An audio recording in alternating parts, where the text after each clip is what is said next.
कल का ऑस्ट्रेलिया अफगानिस्तान का मैच इतिहास लिख गया। मैंने आपसे पिछली वीडियो में कहा था कि ये मैच बहुत इंटरेस्टिंग हो सकता है क्योंकि अफगानिस्तान अपनी बॉलिंग से ऑस्ट्रेलिया को चकमा दे सकती है। वैसा ही कुछ हुआ, लेकिन ये मैच इतना इंटरेस्टिंग हो जाएगा ये किसी ने नहीं सोचा होगा। मैंने भी नहीं सोचा था। कल मैक्सवेल ने मारे 200 रन, सही बोले तो 201 रन मारे। इतना बड़ा स्कोर मारा उन्होंने अकेले। क्रैम्प्स उनको आ रहे थे, इंजरी से वो पहले वापस आ रहे हैं। उसके बाद ऐसी सिचुएशन में इलेक्ट्रोलाइट इम्बैलेंस हो गया, क्रैम्प्स पे क्रैम्प्स आते रहे, लेकिन मैक्सवेल के छक्के नहीं रुके। उस बंदे ने कल जो बैटिंग करी है, शायद वो इतिहास के अंदर अपना नाम लिखवा गए ग्रेटेस्ट एवर इनिंग के लिए। लोग उस इनिंग की कंपैरिजन कर रहे हैं 1983 के वर्ल्ड कप में जो कपिल पाजी ने जिम्बाब्वे के खिलाफ खेली थी, जो कभी रिकॉर्ड नहीं हुई, लेकिन जो कुछ लोगों ने वो देखी थी या सुनी थी रेडियो पे, वो उस इनिंग्स की बात बताते हैं कि one of the greatest ODI innings वो खेली गई थी। लोग बता रहे हैं कि शायद मैक्सवेल की अगर वो इनिंग जैसी नहीं है तो उससे ऊपर ही है वो। कमाल का खेला कल मैक्सवेल। पूरी ऑस्ट्रेलिया को बचा के ले गया और क्वालिफाई करवा दिया उसने वर्ल्ड कप के लिए। मैं हमेशा ये कहता हूँ, ऑस्ट्रेलिया एक बड़े ओकेजन की बड़ी टीम है।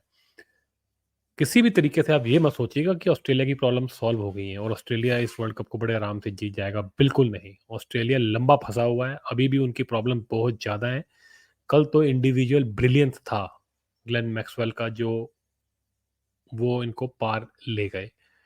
तारीफ करनी पड़ेगी ऑस्ट्रेलियन क्रिकेट की कि कभी भी गिव अप नहीं करते हैं, बुरी से बुरी सिचुएशन में भी अपने हेड हाई रखते हैं, शोल्डर्स को डाउन नहीं होने देते। सीखना चाहिए पूरी दुनिया को इनसे कि स्पोर्टिंग कल्चर जिस कंट्री का ऐसा हो, उससे सीखना चाहिए। भारत के लिए इसमें सीखने को बहुत कुछ है, कभी गिव अप ही नहीं करते और इसका ये नतीजा हुआ, कल उसने इम्पॉसिबल को पॉसिबल कर दिया। अफगानिस्तान ने पहले बैटिंग करी और वो 50 ओवर के फॉर्मेट को क्रैक कर चुके हैं, इसमें कोई डाउट ही नहीं है। बैटिंग उन्होंने इतनी ज़बरदस्त करी कि वो धीरे-धीरे अपने आप को 290 के आसपास के स्कोर पे ले गए। ऐसा लग नहीं रहा था कि वो इतनी आगे ले जाएँगे, लेकिन वो एक क्लासिक क्रिकेट खेल रहे हैं, उनको देख कर के 90s की क्रिकेट की याद आती है और बहुत ही बढ़िया उन्होंने प्रदर्शन किया।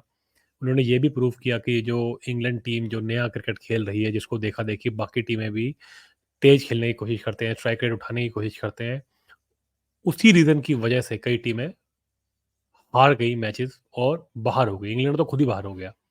लेकिन अफ़गानिस्तान ने ये प्रूव किया है कि पूरी तरह इंग्लैंड को कॉपी करने की ज़रूरत नहीं है। क्लासिक क्रिकेट खेलो, थोड़ा-थोड़ा बीच में स्ट्राइक रेट को उठाने की कोशिश करो, अग्रेसिव खेलने की कोशिश करो, लेकिन कंट्रोल में रखो गेम अपने, बाहर नहीं जाने दो। अफ़गानिस्तान ने बहुत बढ़िया बैटिंग करी और अच्छा स्कोर लगा दिया बोर्ड पे। ऑस्ट्रेलिया की जो स्टार्ट रही, बिल्कुल हॉरेंडस रही। अफ़गानिस्तान के फास्ट बॉलर्स ने उनके छक्के छुड़ा दिए, उसके बाद स्पिनर्स ने ऐसा गला घोटा कि ऐसा लगा कि आज तो ऑस्ट्रेलिया नाक कटा लेगा। 7 विकेटें उड़ गई थी उनकी जब ग्लेन मैक्सवेल और कमिंस आए।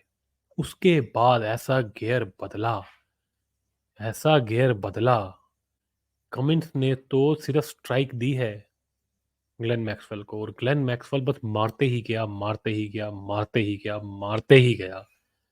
सब कुछ खराब होता गया, उसके बेचारे के क्रैम्प्स पड़ते रहे, वो ज़मीन पे लेट गए, चिल्लाता रहा, बिलखता रहा, लेकिन भैया उस बंदे ने छोड़ी नहीं गेम। उसने अपने हाथ से गेम को पकड़ा, दबोच के ऑस्ट्रेलिया को वो क्वालीफाई करा के चला गया। कमाल खेला, कमाल खेला। मैक्सवेल की भी कैचेज़ छूटी थी, गलतियाँ मैक्सवेल भी कर रहा था जब वो आया था। मुजीब ने उसकी बहुत ही लड्डू कैच छोड़ा, लेकिन उसके बाद मैक्सवेल को ये होगा कि बेटा आज तो मेरा ही दिन है, आज नहीं छोड़ना इनको। फिर उसने रिस्क लेने शुरू किए कि देखा जाएगा क्या होता है और कमाल का दिन था। मज़ा आया मैच देख कर के, ऐसा लगा कि हमने किसी ऐतिहासिक इनिंग्स को देखा और फ्यूचर में लोग इस इनिंग्स की बहुत बात करेंगे।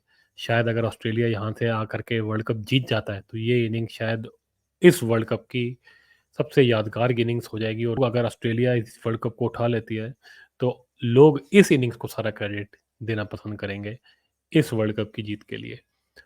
तो अगर आपने ये मैच नहीं देखा, आपने बहुत बड़ा कुछ मिस कर दिया है। अफ़गानिस्तान के लिए एक बहुत ही सीख की बात है कि अफ़गानिस्तान जो है, इतना कुछ करने के बावजूद सब कुछ सही करने के बावजूद मैच इतने क्लोज कैसे हार जाता है? उनके खिलाफ जो कंट्रीज़ हैं वो इम्पॉसिबल कैसे कर जाती हैं? उसका रीज़न यही है। ये ऐसा लगता है कि जैसे ना बॉलिंग में ये अपनी ग्रिप जो है ना वो लूज़ कर जाते हैं। ये टाइट, टाइट, टाइट करते हैं, लेकिन सामने वाला अटैक करता है उसके बाद पता नहीं इनका कॉन्फिडेंस कहाँ लूज़ हो जाता है और ये हार जाते हैं। इस चीज़ के ऊपर अफ़गानिस्तान को काम करना पड़ेगा। ये पहले भी ऐसे ही गेम्स हार चुके हैं। इनको इनकी बॉलिंग बहुत अच्छी है। इनको नूज़ टाइट रखना चाहिए और खेल ख़त्म कर देना चाहिए। चलिए, नई टीम है, आगे सीखेगी। इस वर्ल्ड कप में अफ़गानिस्तान ने सबको चौंकाया है, सबको बहुत-बहुत अच्छे मोमेंट्स दिए हैं, उनका बहुत-बहुत धन्यवाद। अब देखते हैं आगे क्या होता है। इंडिया के लिए एक और चुनौती सामने आ गई है ऑस्ट्रेलिया के रूप में। देखते हैं आगे इस वर्ल्ड कप में क्या रहता है। अगर आपको ये वीडियो अच्छा लगे तो लाइक, शेयर और सब्सक्राइब करना ना भूलें।